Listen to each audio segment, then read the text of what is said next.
Allora, come ho detto anche prima, ho scelto le mie cantanti preferiti, quelli che hanno fatto la storia della musica, insomma, e quelli che non solo cantavano in genere soul, ma che nella mia anima, cosa vuol dire soul, sono rimasti per sempre, sinceramente, anche quelli che oggi non vivono più, come questa cantante che canterò adesso. Lei è Whitney Houston.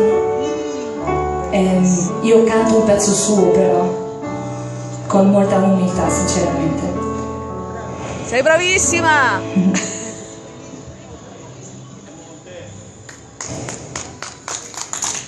Per lei.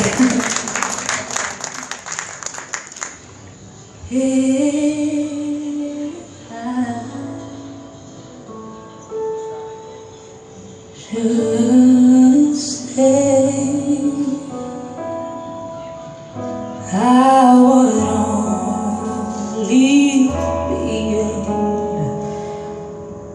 your way.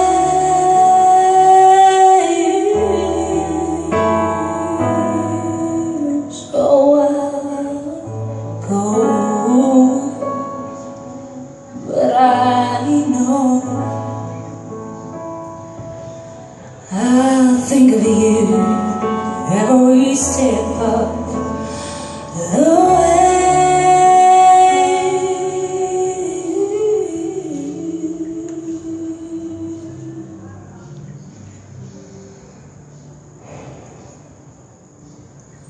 And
questo era I Will Always Love You. Lei ha fatto altri pezzi ancora più belli. Brava! Dai, non essere tristi stasera.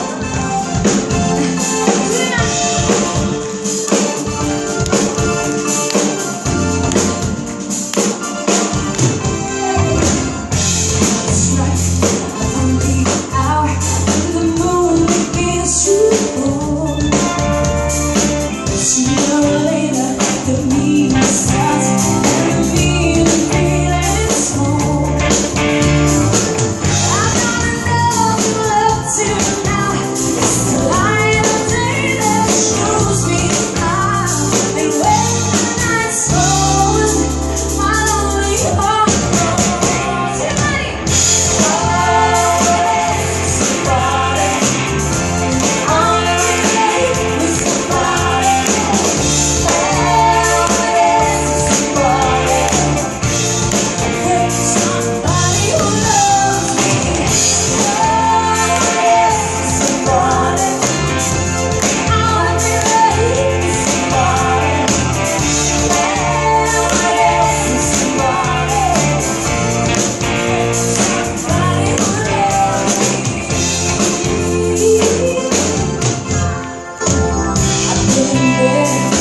Texas.